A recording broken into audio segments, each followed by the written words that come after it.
बिस्मिल्लाहिर्रहमानिर्रहीम। अस्सलाम वालेकुम स्टूडेंट्स, आज हम पढ़ेंगे relative atomic mass and AMU. AMU का फुल फॉर्म होता है एटॉमिक मास यूनिट। तो फर्स्ट ऑफ ऑल हम इन चीज़ों को डायग्राम के थ्रू समझने की कोशिश करेंगे कि रिलेटिव एटॉमिक मास क्या होता है और एएमयू क्या होता है। लास्ट में हम डिफिनीशन की तरफ आ जाएंगे कि इस डिफिनीशन का एग्जैक्ट मतलब क्या है। फर्स्ट ऑफ ऑल इनको डायग्राम्स के थ्रू समझने की कोशिश करते हैं।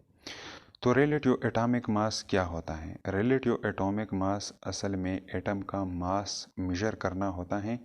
किस चीज़ के साथ? एक स्टैंडर्ड एटम को लेते हुए। रिलेटिव एटॉमिक मास में असल में एटम का मास मेजर किया जाता है किसी दूसरे चीज़ के कंपैरिजन में। अगर हम एटम का मास किलोग्राम और ग्राम में मेजर करना चाहें तो इससे बहुत छोटी वैल्यू आती है। अप्रोक्सीमेटली ये ज़रबे 10 की पावर -24 से लेकर ज़रबे 10 की पावर -22 तक इतनी छोटी वैल्यू आती हैं अगर हम एटम का मास किलोग्राम और ग्राम में मेजर करना चाहें। इसको मेजर करना पॉसिबल ही नहीं है और इस पे काम करना नामुमकिन है। एटम के मास को किलोग्राम और ग्राम में मेजर नहीं किया जा सकता, ये इम्पॉसिबल है। और ये इतना छोटा मास होता है एटम का कि इस पे काम करना मुश्किल है। तो अब एटम के मास को किस तरह एक्सप्रेस किया जाता है? इसके लिए एक स्टैंडर्ड एटम लिया जाता है और उस स्टैंडर्ड एटम के कंपैरिजन में क्या कर दिया जाता है, एटम के मास को निकाला जाता है। तो आजकल जो केमिस्ट्री वालों ने इसके लिए वो स्टैंडर्ड एटम चूज़ किया है वो क्या है? वो है कार्बन 12। कार्बन 12 को उन्होंने चूज़ कर दिया है। कार्बन के भी 3 आइसोटोप होते हैं, कार्बन 12, कार्बन 13 और कार्बन 14। लेकिन उन्होंने कार्बन 12 को क्या कर दिया है, इनको एज अ स्टैंडर्ड एटम के तौर पर लिया है। अब कार्बन के साथ किस तरह एटमों का कंपैरिजन किया जाता है और उसका मास निकाला जाता है, तो इसको इन डायग्राम्स के थ्रू समझने की कोशिश करते हैं। तो फर्स्ट ऑफ ऑल ये स्ट्रक्चर क्या है? ये फॉर एग्जांपल है एक कार्बन एटम। ये क्या है? Carbon atom. ये पूरा स्ट्रक्चर क्या है? ये है एक कार्बन एटम। हमने एज्यूम कर लिया कि ये क्या है? Carbon atom. और ये कौन सा कार्बन एटम है? ये है कार्बन 12, जिसका एटॉमिक मास क्या है? 12 है। तो केमिस्ट्री वालों ने क्या कर दिया? केमिस्ट्री वालों ने ये कार्बन 12 एटम जो हैं, उन्होंने कहा कि हम क्या करेंगे, इसके 12 हिस्से बनाएंगे। तो ये क्या हो गया, हमने क्या कर दिया, कार्बन के 12 पार्ट्स बना दिए। और उन्होंने कहा कि उसका ये 12 पार्ट जो हैं, फॉर एग्ज़ाम्पल ये पार्ट जो है इसको मैंने सेलेक्ट कर दिया। इसी पार्ट को उन्होंने क्या कहा है? इसी पार्ट को उन्होंने एएमयू कहा है कि ये क्या होगा, ये 1 एएमयू होगा। और इस एक एएमयू को हम क्या करेंगे, इसको हम उठाएंगे। फॉर एग्ज़ाम्पल यहाँ पे मैंने क्या कर दिया, 1 एएमयू रख दिया। और इसके साथ हम क्या करेंगे, कोई एक्स एटम वगैरह रख देंगे। तो इसके मुताबिक इसका मास क्या करेंगे, हम मेजर करेंगे। तो अब ये रिलेटिव एटॉमिक मास है, क्योंकि एक तरफ हमने एएमयू ले लिया और दूसरी तरफ हमने एक एक्स एटम ले लिया। तो इस एएमयू के मुताबिक हम क्या करेंगे, एटमों का मास मेजर करेंगे और जो भी आएगा वो क्या होगा, एटम का मास होगा। तो एटॉमिक मास के साथ ये रिलेटिव वर्ड्स क्यों लिखा गया है? क्योंकि एक तरफ हम क्या करते हैं, एएमयू रख देते हैं और दूसरी तरफ हम एटम का मास मेजर करते हैं। तो ये क्या है, एक रिलेशन है, इसलिए इसको रिलेटिव एटॉमिक मास का नाम दिया गया है। क्योंकि हम एटम का मास निकाल रहे हैं with the relation to AMU. AMU के मुताबिक हम क्या कर रहे हैं, एटम का मास निकाल रहे हैं। तो इसलिए इसके साथ ये रिलेटिव वर्ड्स जो है ये यूज़ किया गया है। तो 1 एएमयू क्या होता है, ये कार्बन 12 का 12वां हिस्सा होता है। ये क्या है, फॉर एग्जांपल कार्बन एटम है, इसके हमने 12 पार्ट्स कर दिए, इनको 12 पार्ट्स में डिवाइड कर दिया। और इसका ये 12वां हिस्सा जो है, इसी को क्या कहा जाता है, इसी को कहा जाता है एएमयू। इस मकसद के लिए रिलेटिव एटॉमिक मास को नापने के लिए कार्बन 12 को ही क्यों चुना गया है? कार्बन 12 को इसलिए चुना गया है क्योंकि कार्बन 12 जो है ये नेचर में काफ़ी ज़्यादा अमाउंट में मौजूद है। तकरीबन दुनिया के हर एक चीज़ में कार्बन 12 जो है ये एटम पाया जाता है। तो ये एबंडेंट एटम है, इसलिए इसको चुना गया है। अब आते हैं रिलेटिव एटॉमिक मास की डिफिनीशन की तरफ और इसको समझने की कोशिश करते हैं कि ये डिफिनीशन क्या कहता है। The relative atomic mass of an atom, किसी एटम का रिलेटिव एटॉमिक मास जो है ये क्या होता है। As the mass of an atom, ये एटम का मास होता है। ऑफ एन एलिमेंट, किसी एलिमेंट के एटम का मास होता है relative atomic mass. Relative to the mass of 1/12 the mass of carbon 12, मतलब कार्बन 12 जो है इसका जो 12वां हिस्सा है उसका जो मास है, उसके मास के साथ हम क्या करते हैं, किसी एलिमेंट के एटम को मेजर करते हैं और इसका मास निकाल देते हैं।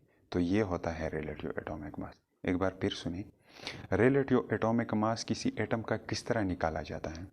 कार्बन का जो 12वां हिस्सा है उसका जो मास है उसके साथ हम कंपैरिजन में लेते हैं एक एटम को, तो उस एटम का जो मास निकल आ जाता है, फाइंड आउट हो जाता है, उसी मास को उस एटम का क्या कहा जाता है, रिलेटिव एटॉमिक मास कहा जाता है। अब इसके बाद हम AMU को डिस्कस करते हैं कि ये 1 AMU जो है इनका ग्राम के साथ क्या रिलेशन है, मतलब 1 AMU कितने ग्राम का होता है। अब इसका मास निकालने की कोशिश करते हैं ग्रामों में। तो नेक्स्ट वन क्या है, रिलेशन ऑफ AMU विद ग्राम, कि AMU जो है इसका ग्राम के साथ क्या ताल्लुक है, मतलब AMU का वैल्यू ग्राम में किस तरह आती है। तो अब इसको फाइंड आउट करते हैं।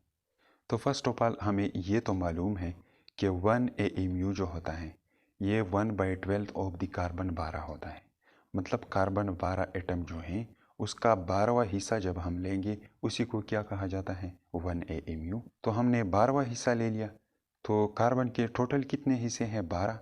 तो इसका मतलब ये हुआ कि कार्बन 12 जो है ये 12 AMU के बराबर है, क्योंकि अगर इसका 12वां हिस्सा 1 AMU के बराबर है तो हमने इसके 12 हिस्से कर दिए। तो अब कार्बन 12 किस चीज़ के बराबर हो जाएगा, ये हो जाएगा 12 AMU के बराबर। तो ये भी हमें पता चल गया कि कार्बन 12 जो होता है ये 12 AMU का इक्वल होता है। अब 1 AMU कितने ग्राम का होता है, हमारा असल काम किस चीज़ के साथ है, 1 AMU के साथ, कि 1 AMU कितने ग्राम का बराबर होता है। तो अगर हम कार्बन का एक सैंपल ले लें जो कि 12 ग्राम का हो, अगर हम क्या कर दें, कार्बन का एक छोटा सा सैंपल ले लें और वो कितना हो, 12 ग्राम का हो, तो अगर ये 12 ग्राम का हो तो ये 1 मोल के बराबर होता है। अब कार्बन का 12 ग्राम किस तरह 1 मोल के बराबर होता है, इसको हम मोल टॉपिक में डिस्कस करेंगे। अभी आप लोगों को ये मेरे साथ मानना होगा कि अगर हम 12 ग्राम कार्बन का सैंपल ले लें तो वो किस चीज़ के बराबर होगा, वो 1 मोल कार्बन एटम के बराबर होगा। अब अगर आप लोगों को ये मालूम हो कि 1 मोल कार्बन एटम जो होते हैं इसमें कितने कार्बन एटम मौजूद होंगे, इसमें मौजूद होते हैं 6.022 ज़रबे 10 की पावर 23 एटम्स। कार्बन का अगर हम 1 मोल ले लें तो वो बराबर होता है 12 ग्राम के, और 1 मोल में कितने एटम्स मौजूद होते हैं कार्बन के, 6.022 ज़रबे 10 की पावर 23 एटम्स ये मौजूद होते हैं। तो यहाँ पर हमने क्या कर दिया, 1 मोल के अंदर जितने कार्बन एटम मौजूद होते हैं उनका तादाद हमने लिख दिया, कितने एटम मौजूद होते हैं, इतने एटम्स मौजूद होते हैं। तो ये बराबर हो जाएंगे 12 ग्राम के।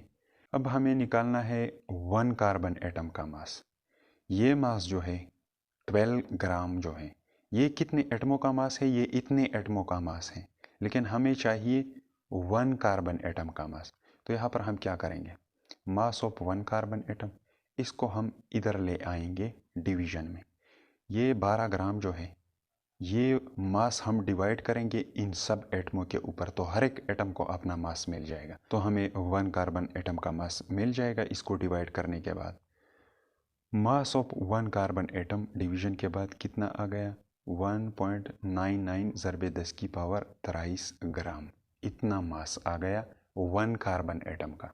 तो ये तो हो गया 1 कार्बन एटम का मास। अब हमें ये पता है कि कार्बन 12 जो है ये 12 AMU का बराबर होता है, तो ये भी क्या है, 1 कार्बन एटम है, तो ये किस चीज़ के बराबर हो जाएगा, 12 AMU के। तो 12 AMU हमने यहाँ पर लिख दिया, तो 12 AMU का मास कितना हो जाएगा, मतलब 1 कार्बन एटम का 1.99 ज़रबे 10 की पावर -23 ग्राम। ये हो गया एक एटम का मास। लेकिन हमें तो 1 AMU का मास चाहिए, और ये कितना है, 12 AMU का मास है। 1.99 ज़रबे 10 की पावर माइनस 23 जो है ये 12 AMU का मास है, और हमें चाहिए 1 AMU।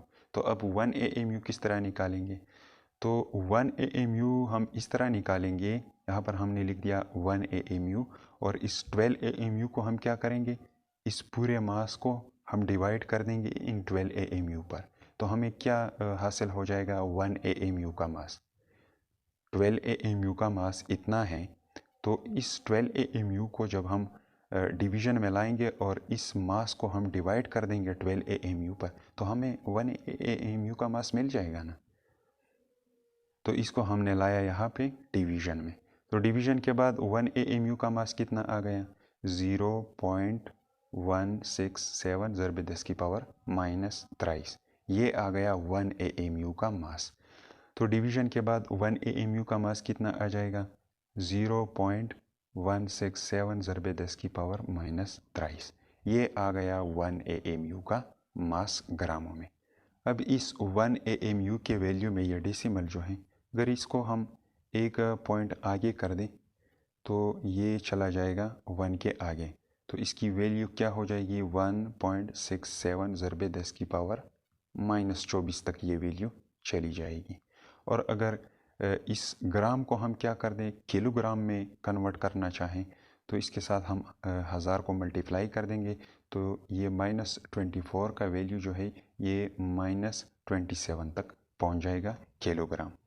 तो 1 AMU किस चीज़ के बराबर हो गया, 1 AMU इक्वल हो गया 1.67 ज़रबे 10 की पावर माइनस 24 ग्राम, या इसको अगर हम किलोग्राम में लिखना चाहें तो ये हो जाएगा ज़रबे 10 की पावर माइनस 27 किलोग्राम। अब यहाँ पर एक इंटरेस्टिंग पॉइंट दूसरा सुनो, ये मास जो है 1.67 ज़रबे 10 की पावर माइनस 24 ग्राम या माइनस 27 ग्राम, ये वैल्यू बराबर होती हैं 1 प्रोटॉन के मास की। 1 प्रोटॉन का जितना मास होता है ये वैल्यू एग्जैक्टली उतना ही है। तो इससे हमें ये अंदाज़ा हुआ कि असल में ये 1 AMU क्या चीज़ है। ये 1 AMU ये असल में कार्बन 12 जो है उसके 1 प्रोटॉन या न्यूट्रॉन है की वैल्यू है। ये क्या है, 1 प्रोटॉन या 1 न्यूट्रॉन की वैल्यू है कार्बन 12 के। कार्बन 12 में कितने प्रोटॉन मौजूद होते हैं, 6 इसके अंदर प्रोटॉन मौजूद होते हैं, और इसके अंदर 6 न्यूट्रॉन्स मौजूद होते हैं, और इलेक्ट्रॉन जो होते हैं उनको मास में काउंट नहीं किया जाता। तो प्रोटॉन और न्यूट्रॉन जो होते हैं इनका मास अप्रोक्सीमेटली इक्वल होता है। तो ये 1 AMU क्या है, ये 1 प्रोटॉन के बराबर है या 1 न्यूट्रॉन के मास के बराबर है। क्योंकि यहाँ पर हमने क्या कर दिया है, एक कार्बन एटम लिया था और उसको 12 हिस्सों में डिवाइड कर दिया था। तो क्या हो जाएगा, 1 AMU बराबर हो जाएगा 1 प्रोटॉन का या 1 न्यूट्रॉन का। तो ये था थोड़ा बहुत relative atomic mass and AMU के बारे में। उम्मीद है समझ में आ चुका होगा।